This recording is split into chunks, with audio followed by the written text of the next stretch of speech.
So welcome to our first installment. Are you cut out to be a part of the trades industry? My first question I would ask you is, do you enjoy working with your hands? Because in this industry, having dexterity is paramount to do this, because everything that you're going to do, everything you're going to touch is going to be indicative on whether or not you have coordination, the dexterity I just spoke of, and the desire to want to lay hands on things, create things, fix things, make things better. So if you have that, then obviously there's the first part of it. A lot of people shy away from this type of industry because they feel like they don't have the prowess or the ingenuity to figure things out or to just do them. And so often in my own life, when I'm dealing with a client, I get a job, especially if it's a woman who hires me, because either they don't have a man that can do it, or their husband, significant other, doesn't feel confident enough to do sometimes even the most rudimentary jobs or fixes or whatever you want to call them. So if that's you and you have the confidence to try, then this industry can be very beneficial to you. The next thing would be this, and this is probably the biggest thing that stops people from being a part of this industry, and that is fear holding you back. So if you're a husband or somebody who does things around the house, or you've got a wife who has her honey-do list, and you set up I've got to do these 4 things over the weekend. 3 of them may be easy. The 4th one maybe not so much. And then you say to yourself, do I have what it takes to get this done? But because you're doing it for yourself, you're willing to take the chance, right? It's a lot easier to make a mistake or to fail when you don't have anybody else to face. But in this industry, if you're going out and working for a client who's going to pay you, then you have that as your, the kind of where the rubber meets the road moment, right? Where you have to say to yourself, can I really do the job? And is fear going to stop me from even putting my hat in the ring and saying, yeah, I'll try. So you have to get to that point in your life where you say, you know what, I'm going to throw caution to the wind.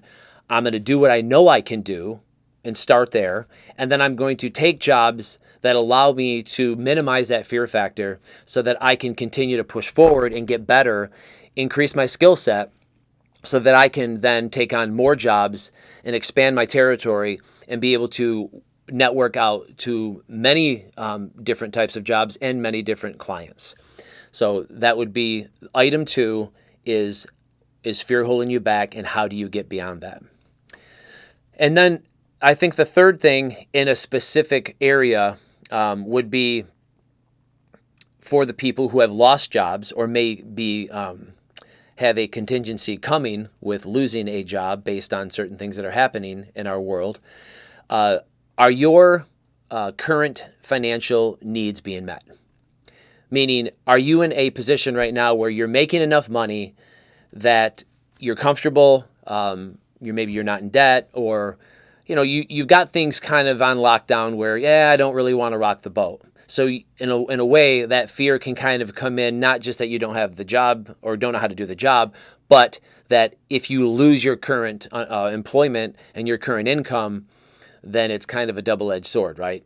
So where are you right now in your own life, in your, whether it be complacency, could be discussed. If you're not making enough money, if you're literally working and you feel like, I don't have enough, I'm living off credit cards, I'm going into more and more debt, I'm barely being able to make my credit card payments, those type of things. And that's a lot of Americans at this point.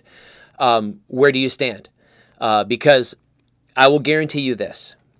If you become good at these types of endeavors, the skilled trade endeavors, you will make more money doing this than probably 95% of whatever you're doing right now. That is a guarantee. And I'll get into more of that as we go through these. But as you begin to realize how much money, whether it be on a per hour basis or a per job basis, that you can make, you'll be very happy, let's say, with the amount of revenue that can be generated and how it can change your life financially and take you to a different place where you're not constantly chasing debt and wondering where your next paycheck will come from. So those 3 items: do you like working with your hands? Is fear holding you back? And where are you on the financial spectrum right now? Are the 3 things that I want to start with. And I'm hoping that that will give you an idea of how this series can really help you become great in a different part of your life that maybe you never thought of. So get ready for section 2.